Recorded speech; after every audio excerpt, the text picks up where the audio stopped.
செல்வகுமார், கோயம்புத்தூர்லேருந்து ஒரு சகோதரி சொல்லியிருக்கிறாங்க. நான் 1 மாதமாக தற்கொலை எண்ணத்தினால் பாதிக்கப்பட்டிருந்தேன். ஒரு ஆவி எப்பொழுதும் என் கூடவே இருக்கும். நீ தற்கொலை செய்து மரித்து விடு என்று என் மனதில் சொல்லி கொண்டே இருக்கும். உள்ளத்துக்குள்ளே ஒரு சத்தம் அப்படியே வந்துக்கிட்டே இருக்கும், தற்கொலை பண்ணி மரித்து விடு. இதனால் எனக்குள் ஒரு நாள் கூட மன அமைதியே இருக்காது. ஒரு விதமான கலக்கமும் பயமும் எப்பொழுதும் எனக்குள் இருந்து கொண்டே இருக்கும். அநேக நேரம் என்னை அறியாமலேயே தனியாக உட்கார்ந்து அழுது கொண்டே இருப்பேன். கடந்த ஏப்ரல் மாதம் 30ஆம் தேதி இந்த சத்தம் எனக்கு மேல் ஓங்கியதால் தற்கொலை செய்துவிட வேண்டும் என்று முடிவெடுத்து என் அம்மாவிடம் நான் சாக போகிறேன், என் குழந்தையை பார்த்து கொள்ளுங்கள் என்று தொலைபேசி மூலமாய் தெரியப்படுத்துவதற்காக என்னுடைய செல்ஃபோனை எடுத்தேன். ஆனால் அந்த நேரத்தில் நாலுமாவடியில் உள்ள 24 மணி நேர ஜெப மையத்திற்கு ஃபோன் செய்யும்படி என் சிந்தனையில் ஒரு எண்ணம் வந்தது. பாருங்கள், ஆண்டவர் எப்படி ஒரு ஆளை குறித்து ஒரு ஒரு மனிதன் அல்லது மனுஷியை குறித்து அக்கறையோடு இருக்கிறார்.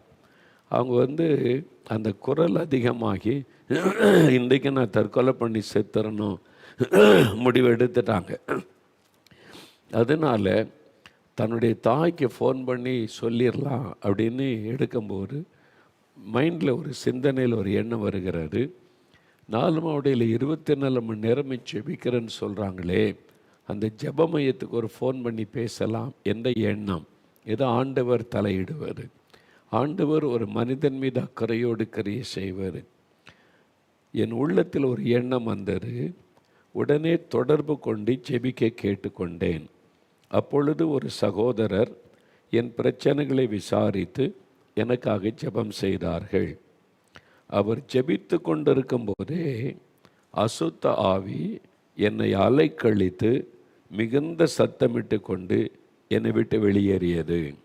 பெரிய அற்புதம் இது.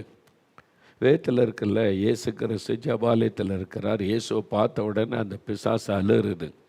இயேசு சொன்னார், புறப்பட்டு போன உடனே அலறி கொண்டு சத்தமிட்டு போய்விட்டார்.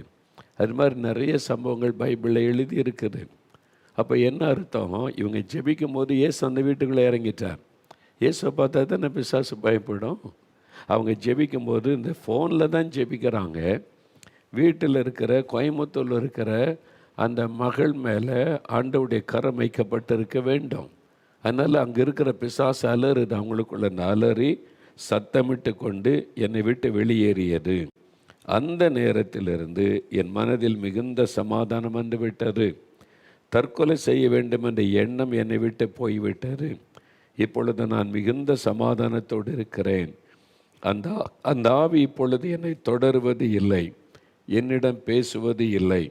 இப்பொழுது நான் மிகுந்த சமாதானத்தோடு இருக்கிறேன். ஜெபத்தை கேட்டு என் தற்கொலை எண்ணத்தை மாற்றி என்னை உயிரோடு காத்த இயேசுவுக்கு ஸ்தோத்திரம். பார்த்தீங்களா? ஜெபிக்கும்போது இயேசுன்ற நாமத்தை சொல்லும்போது அங்கே ஆண்டவர் அற்புதம் செய்கிறார். பிசாசு விலகி போய் இந்த மகள் பாதுகாக்கப்பட்டாங்க. சரி, இன்னொரு சகோதரி சோஃபியா, ராணிப்பேட்டை.